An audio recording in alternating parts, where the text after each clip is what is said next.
Y'all may need to approve it. Yeah. All right, here we go on the radio show. We've got two very special guests here today, Mr. James Kelly and Braden Dean. Excellent. Guys, thank you for joining my show here. I'm really looking forward to this. For those of you who don't know, James is my son, and Braden practically grew up at our house. They were very good friends from a very early age. How long have y'all known each other, guys? Since we were like 5. Since I moved to Rome. Yeah.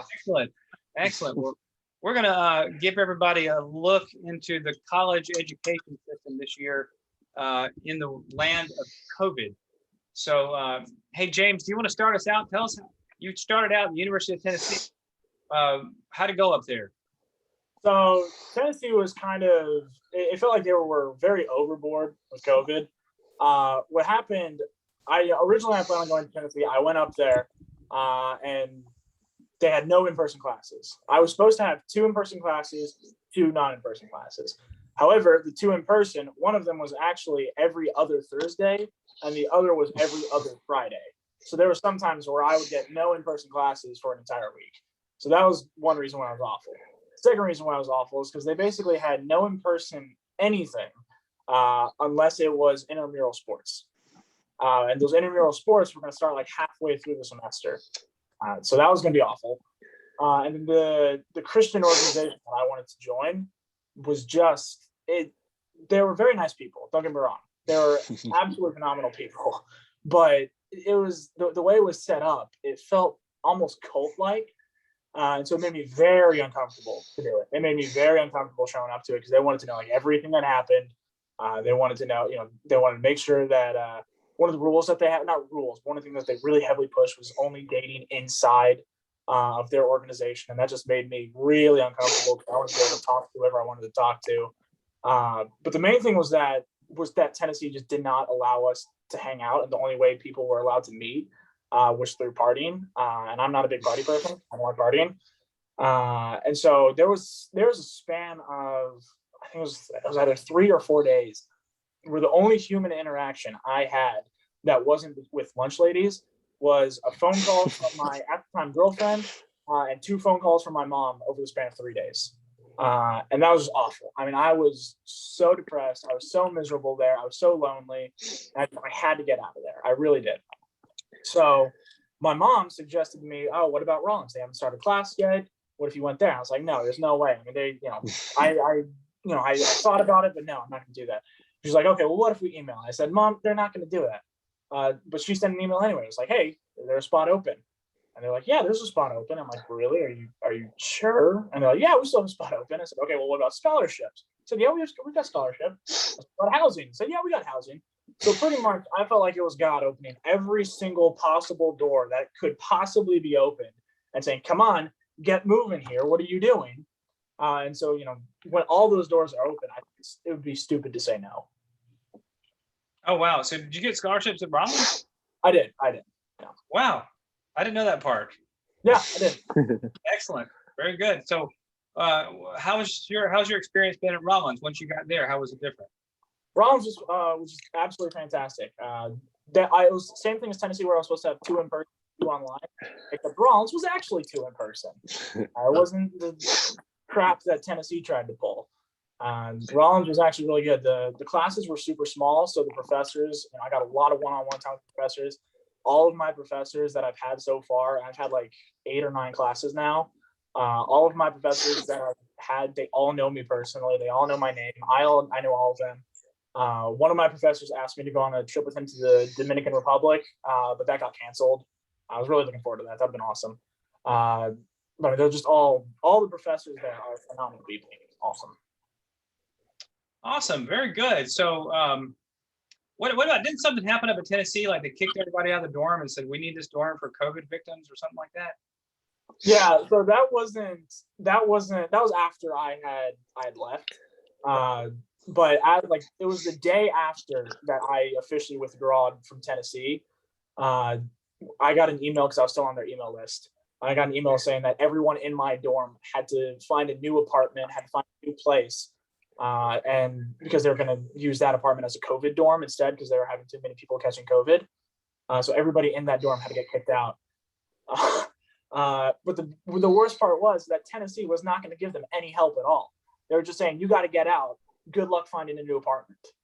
I mean, they did absolutely no help. So, I mean, I think that was kind of just a way of saying, hey, made the right decision here. It was about to go crazy. So. Wow.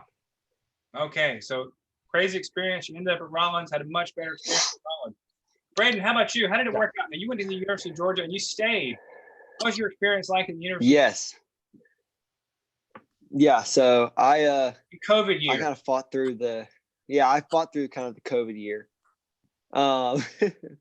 So UGA was not so different from Tennessee and it's, I guess you could say, total shutdown and freak out over COVID. So I remember when I first got there, and I'm sure James and most college freshmen were like this, super hyped for college.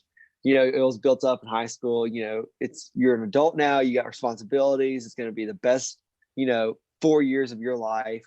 Kind of like a nice mix of adult and high school. And so I was really excited for it. And when I got there, I realized very quickly how much COVID had affected the actual living situation. So I think at UGA, this is kind of the most striking example for me of kind of I would say the foolishness of this, which is I was in a study room at my dorm, obviously studying, and I looked out the window, and on the outdoor basketball goals, where for the first 3 or 4 or so days people have been playing basketball, the rims on the basketball goals had been taken completely off. So the campus had taken off the rims of the basketball goals so that people wouldn't play basketball. Oh man! And get all around together. And I was like, listen, we're all college age students, and when you look at the actual risk of outdoor infection, especially with COVID during the sun and the South is hot for most of the year, it's very minimal. And so that was just something that was very ridiculous. And like I said, very similar to James, I went to a crew event at the beginning of the year. And it was one of the very few things that I went to that was specifically designed for freshmen to meet each other. And it was outdoors. So it wasn't inside, it was outdoors. And basically just got a bunch of people together to meet and, do what you do as a college freshman, meet people, start trying to get plugged in. And after the event, that organization got in trouble with the campus. They were basically reprimanded for actually hosting an event that was not socially distanced and did not have everyone wearing masks, even though it was outside. Yeah. And so they did not do they did do small groups, but they didn't do any large groups until halfway through the spring semester. Wow. So that actually happened. I forgot to mention it. The group that I joined, I'm not going to say because I don't want to put it online. But the group that I joined, the exact same thing happened where they had this big gathering meeting thing, and then they got a response the next day saying, "Hey, you guys can't gather. You're allowed to have small groups, but you can't gather again." Wow. Yeah. Yeah. No, it was insane, and then even ridiculous things that just once again did not make sense. In the cafeteria, it operated at whatever it was, half capacity or 25% capacity, and you had to check in to even sit down to eat.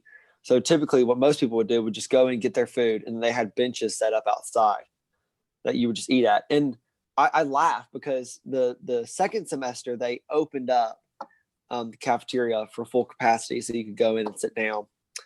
But two experiences made me really laugh, and it really made me realize the absurdity of many of the COVID rules. The first is that you had to wear your mask into the building, getting your food, but then once you sat down, you were good to take your mask off. COVID takes a break when you go down to eat, and it just made me laugh because I'm like, nobody in here is wearing their mask once they sit down, but up until that point, you have to wear it. And then the second story were the way Georgia had it was certain tables could only sit certain people. And there was this one table that was designed to sit 2 people. And it was probably about a 7-foot long table. Then there was a table right beside it that was a round table that was probably about 5 to 6 feet, circumference. And I remember the long table was meant for 2 people. The round one was meant for 1. And I sat down at the round table. The person I was eating with moved one of the chairs by the round table, and we were going to eat. And somebody came up and said, "Hey, this table is only meant for 1 person. Can y'all move over to the other table?" What? And I got a story similar to that one. So me and a friend of mine. This was at Rollins. Me and a friend of mine. We were out on the big lawn, massive lawn, and we were throwing the frisbee with each other. We're standing probably a nice 30 yards away. I mean, there's nobody within, between us. We were close. We were the closest people to each other, 30 yards away. Nobody else between us. And we looked over, way on the other side of the field. There's this group of girls, and they were eating. But they weren't just eating; they were like sitting in each other's laps and feeding each other. And so we're thinking, all right, they're all the way over there. They're literally sitting in each other's laps, not wearing a mask, feeding each other. We're 30 yards away from each other. We should be able to, take off our mask if the only thing we're doing is throwing the frisbee, right? Right. So, we took off our mask. We're like, all right, this can't be that big of a deal. We're throwing the frisbee. And eventually this lady comes up to us and is like, "Hey, you guys can't be out here without a mask on." And I'm like, "They're literally feeding each other. Why? We're throwing the frisbee. We're far away from each other. They're sitting in each other's laps." And she looks me dead in the eyes and goes, "Yeah, but they're eating, so it's okay." Oh man. I mean, it made no sense at all. It made no sense. Wow. So, I mean, obviously this made a major negative impact on your freshman year. But James, do you feel like you got to know people at Rollins, that you were able to socialize? Braden, did you feel that way? I feel like, I feel like to an extent I did. Rollins is super small. So I think the only thing that I think I met about as many people as I normally would. I just think I could have got to know people better if there wasn't COVID. Right. I think the only thing that was really damaged at Rollins was, the potential strength of a relationship or something like that. Like I could get to know people a little bit better. But I did meet a lot of people there that are really great people. Yeah. So I don't think COVID really affected the meeting of us. I think it just kind of affected the relationship aspect of it. Okay, Braden, how about you? Yeah. You think COVID killed social life?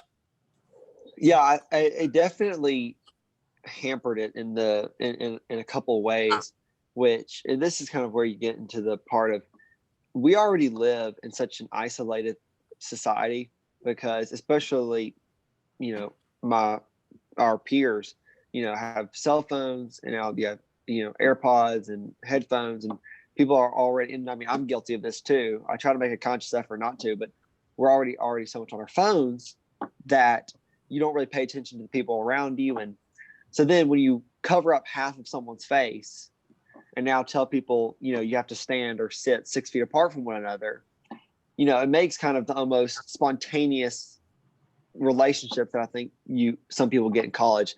I think it definitely hampers that. But I agree with James in kind of the sense of I managed to find my kind of area. I got plugged into some places. Church was a big one, because the churches weren't as relegated as obviously regulated as the universities were, and so they were able to be a little bit more free, actually, get you plugged in and doing activities. So I definitely got to meet some people, but I'm with James in the sense of it. I was able to make connections, but it was very tough to deepen those friendships under the circumstances. Wow. And, I'm curious, with all these draconian regulations that you guys had to endure, did you guys know anybody who caught COVID while they were in college? Yeah, I did. Yeah. I know. Yeah. I didn't know them very well, because I'm a freshman. I don't know them very well. Yeah. But I knew this one girl. Actually, I knew 2 people. I knew 2 people who got COVID while they were there. So two people in a school of how many students? What do you say? Two people in a school of how many students? Well, I mean, two people that I know, and there's about 2,000 students. Okay. But yeah, I mean, I think there's a lot more people that caught COVID and just didn't know it, really. Yeah. You know anybody who died? I don't know anybody that died. I don't know anybody that died. Don't know anybody at Rollins that died from COVID. Braden, how about you at Georgia? How bad was it? I mean, not that I know a couple people. Like I could probably list, maybe on one, maybe two hands, how many people that I know that got COVID. Some people weren't even symptomatic, but just went to get tested and just happened to come back positive. Yeah. Georgia, I feel like there was 1 month where at Georgia a bunch of people got infected because I remember hearing something about that. But other than that, it was, from my knowledge, it didn't seem horrible. I mean, I'm kind of with James. I think most people, especially our age, are pretty, asymptomatic when it comes to COVID. And how old are you guys, just for the audience? 19. 19, yeah. Both 19. I'm going to change my answer, by the way, because I forgot about this. Yeah. I know a couple people in fraternities at Rollins, and fraternities party a lot, and they caught COVID. The whole fraternity caught COVID. So that was probably like 15 people in total that I actually know. And did any of them die? No, nobody died. That's good. A disease that has a death rate of like what, 0.07 for kids our age, I think. No, nobody. Yeah, it's less than that. Yeah, nobody died that I know. Yeah, that's good. Braden, you don't know anybody who died from Georgia? No, not that I know of. Excellent. That's good. Hallelujah. So we're going to shift gears here a little bit. I hear a lot of people my age that want to talk about immigration and say things like, these guys are not patriotic. They don't give a crap about America. Talking to you guys last night and asked the question, hey, if our country was invaded, would you step up? Would you put your life on the line, risk your life to defend this country? Is this country worth defending? And I was shocked by both of your answers. Go ahead. Absolutely. Yeah, I would. Yes. I would 100% defend it. 100%. Yeah. Why? What do you think makes this country worth defending? I mean, it's the greatest country in the world, and for all of the flaws that we have, and all of the broken culture that we have, and there's always things that can be fixed, but we were founded on probably some of the greatest ideals that any nation has been founded on, and there's not only no other country that I would rather rule over us, there is no country that I would rather live in than America. And I mean, we can always focus on the negatives and on the flaws of a place, because humans unfortunately love focusing on negative things. Negative news is what sells, but there are so many positive things that have come out of America not only existing but being a world leader and having some of the most innovative and entrepreneurial people, and being one of the most integrating and accepting cultures out there. I mean, it's a beautiful nation. I mean, we are the most free country pretty much ever. We are the symbol of freedom for the entire world. There's a reason why all of these, why America gets so many immigrants. It's because we have the most chance, to prosper. We have the most chance to be free. I think that's incredible. Absolutely, yeah. I like to think of it as a family.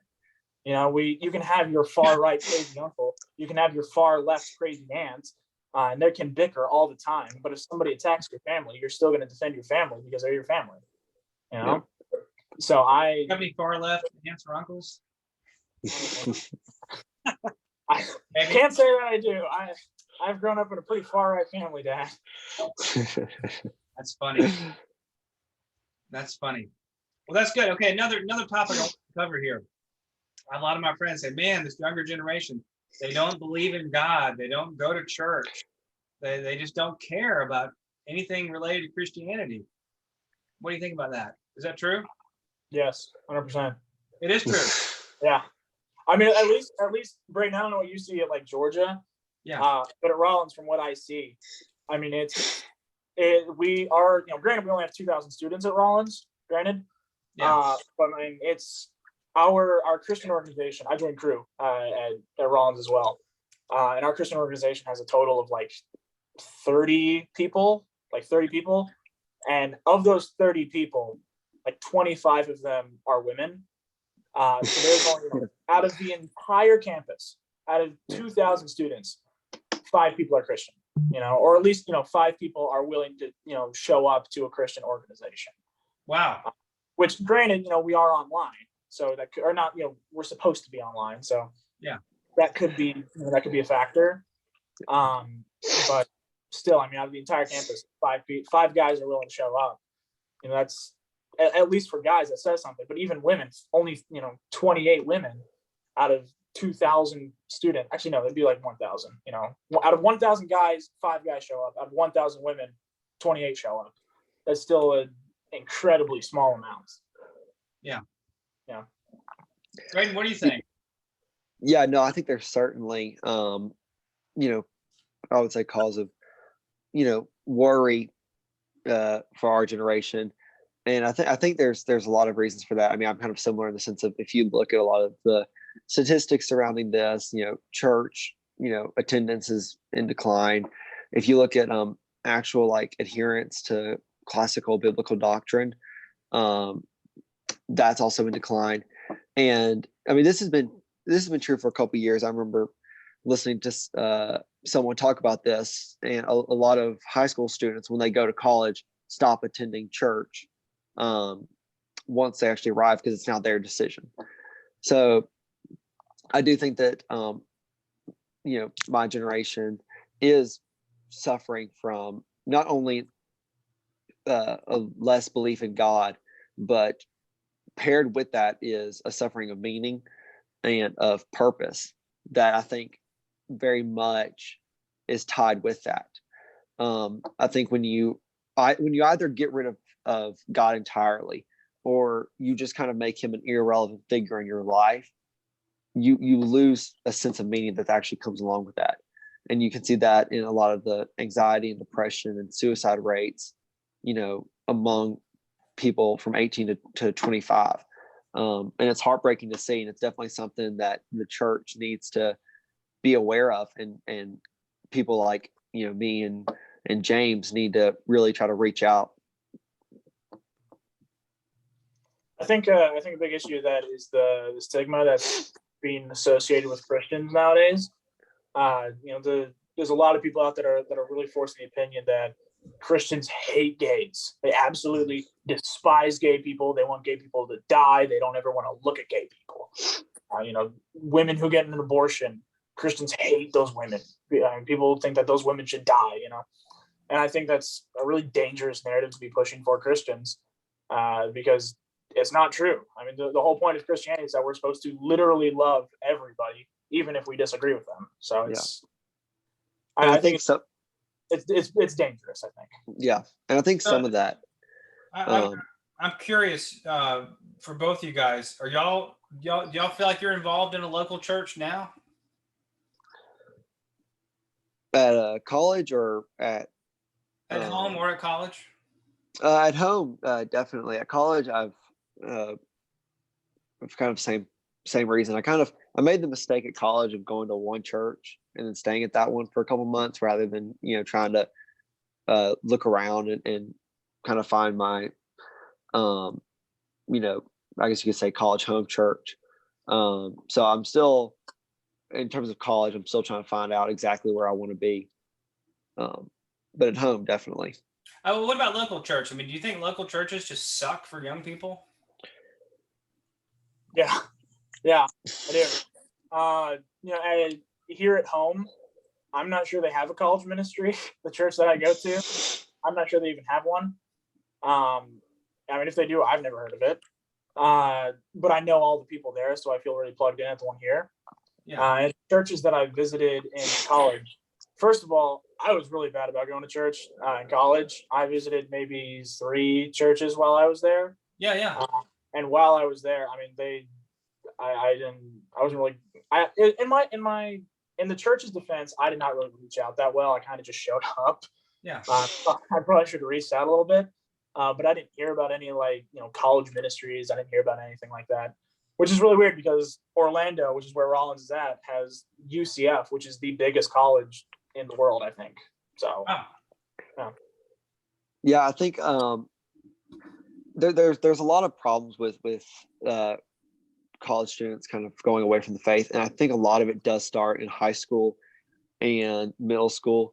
I'm a big believer in apologetics and giving reasons for your faith. I mean, 1 Peter 3:15 does tell us that we must have reasons for our faith when people ask it, and that we must give those answers with gentleness and respect.